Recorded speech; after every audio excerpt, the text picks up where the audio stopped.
Farage destroys the budget.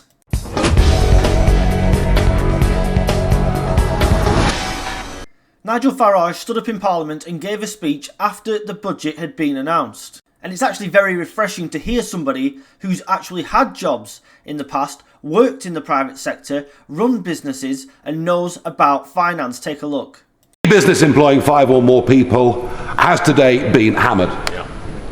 And I make the point that I've set up companies and run companies. Nobody on the front bench has ever worked in private business. Nobody on the front bench understands what genuine risk capital is.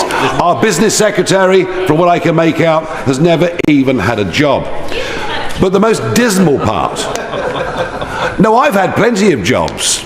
Well, apart from being in the European Parliament, which doesn't really count, obviously. But I got to tell you, what is dismal about this budget is the growth forecast.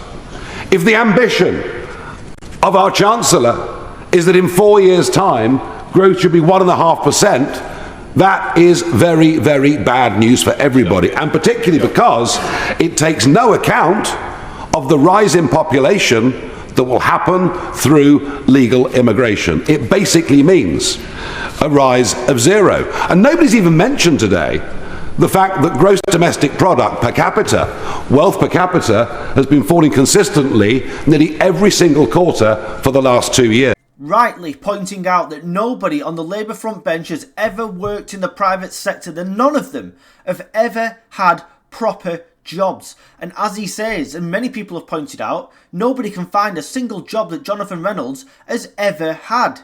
Guess who's in charge of agriculture at the moment and the environment? Steve Reed. Do you know what job he's ever had? He ran a council. He's never had a proper job in his life. Some of them, like Rayner, simply came through trades unions. Others have worked for charities, and others simply went straight through the private education system, got well educated, came out, carried a bag for an MP, and then managed to get themselves a safe seat. These are the people in charge of this country, in charge of the country's finance, immigration, education, health, you name it, and none of them have got any experience in the areas they're working in. You cannot leave the running of a country in the hands of people who've never had a proper job in their lives. Politics was never meant to be a proper career from start to finish, your whole working life. To go into politics and to be good at politics, you've got to understand business. You've got to understand the real world.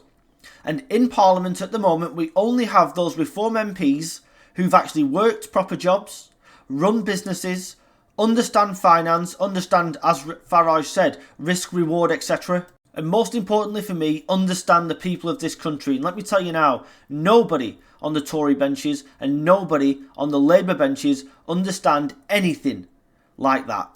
Reform might not be perfect, but they are our biggest and best hope of getting some sort of change and reform in the UK.